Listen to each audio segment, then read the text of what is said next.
আজকে আমি আপনাদের সঙ্গে শেয়ার করতে চলে আসলাম একটি ভীষণই পুরনো এবং সাবেকি রেসিপি, যেটি মোটামুটি আমরা সবাই আমাদের বাড়িতে কম বেশি বানিয়েই থাকি। আজকে একদম কম মশলা ব্যবহার করে আমাদের বাড়িতে এই রেসিপি কিভাবে বানানো হয় সেটাই আপনাদের সঙ্গে শেয়ার করব। নমস্কার, আমি জয়িতা আর আপনারা দেখছেন জয়িতার পাকশালা। আর আমার আজকের এই রেসিপি হলো ইলিশ মাছের মাথা দিয়ে পুঁই শাক। ইলিশ মাছের মাথা দিয়ে পুঁই শাক বানানোর জন্য এখানে আমি একদম ফ্রেশ কচি কিছু পুঁই শাক নিয়েছি। শাকগুলোকে কেটে ধুয়ে পরিষ্কার করে নিয়েছি আর ডাঁটাগুলোকে আমি মাঝখান থেকে চিড়ে নিয়েছি। আর এখানে সবজি হিসেবে আমি আলু, কুমড়ো আর বেগুন ব্যবহার করেছি। এখানে আপনারা চাইলে কিন্তু ঝিঙে বা সিজনাল কিছু সবজিও ব্যবহার করতে পারেন। সবজিগুলোকেও একটু বড় বড় টুকরো করে কেটে ধুয়ে আমি পরিষ্কার করে রেখে দিয়েছি। আর এখানে নিয়ে নিয়েছি আমি একটা বড় ইলিশ মাছের মাথা। ইলিশ মাছের মাথাটাকেও খুব ভালো করে ধুয়ে আমি পরিষ্কার করে নিয়ে এবার ইলিশ মাছের মাথাটার মধ্যে আমি খুব ভালো করে নুন আর হলুদ মাখিয়ে নিচ্ছি। ইলিশ মাছের মাথাটাকে খুব ভালো করে নুন হলুদ মাখিয়ে আমি 5-7 মিনিটের জন্য রেখে দিয়েছিলাম। তারপর আমি রান্নাটা শুরু করছি।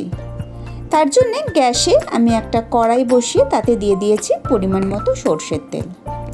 তেলটাকে খুব ভালো করে গরম করে নিয়েছি।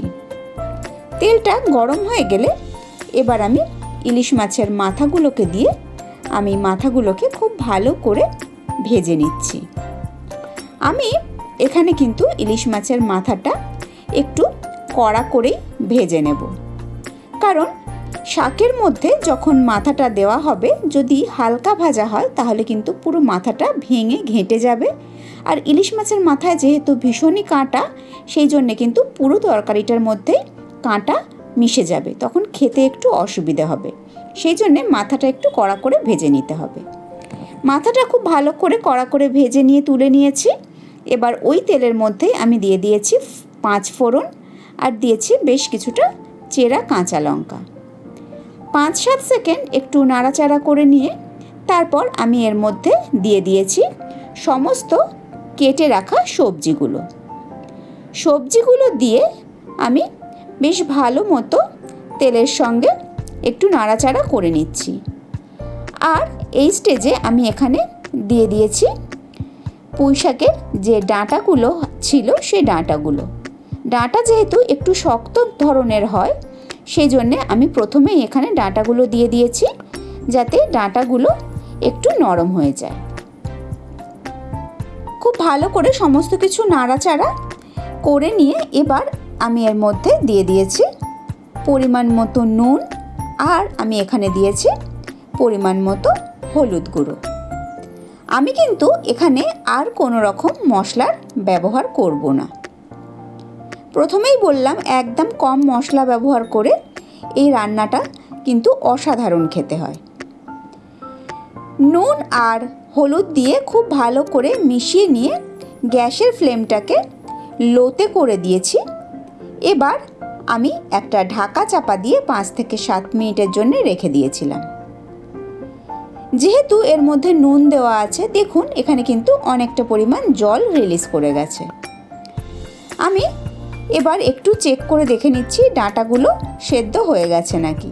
ডাঁটাগুলো কিন্তু মোটামুটি 50-60% মতো সেদ্ধ হয়ে গেছে। এবার এই স্টেজে আমি এর মধ্যে দিয়ে দিয়েছি পুঁই শাকের পাতাগুলো। সমস্ত কিছু দিয়ে এবার আমি আরও একবার খুব ভালো করে নাড়াচাড়া করে মিশিয়ে নিচ্ছি।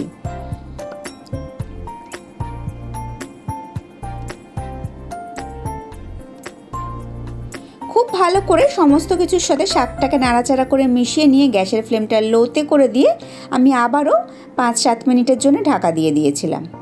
5-7 মিনিট বাদে আমি ঢাকনাটা খুলে নিয়েছি। শাকটা দেখুন একদম নরম হয়ে গেছে আর অনেকটা পরিমাণ জল রিলিজ করে গেছে। আমি এই স্টেজে একটু সবজিগুলো আর ডাঁটাটা চেক করে দেখে নিলাম, একদম কিন্তু সমস্ত কিছু সেদ্ধ হয়ে গেছে। এবার এর মধ্যে আমি দিয়ে দিয়েছি ভেজে রাখা ইলিশ মাছের মাথাটা। ইলিশ মাছের মাথাটা দিয়ে আমি একটা খুন্তির সাহায্যে একটু ভেঙে ভেঙে দিচ্ছি। তারপর আমি সমস্ত শাকটার মধ্যে ইলিশ মাছের মাথাটা খুব ভালো করে মিশিয়ে দিচ্ছি। এতে করে ইলিশ মাছের মাথার যে ফ্লেভারটা সেটা কিন্তু পুরো মানে শাকের মধ্যে এসে যাবে। আর মাথাটাও এর মধ্যে যে অল্প জল রিলিজ করেছিল সেই জলের মধ্যে শাকের মধ্যে মিশে গিয়ে মাথাটাও কিন্তু খুব ভালো মতো মজে যাবে। খুব ভালো করে নাড়িয়ে চাড়িয়ে আমি সমস্ত মাথাটাকে শাকের সাথে মিশিয়ে দিয়েছি। তারপর আমি গ্যাসের ফ্লেমটাকে একটু লোতে রেখে কিছুক্ষণ রান্নাটা করে নিচ্ছি।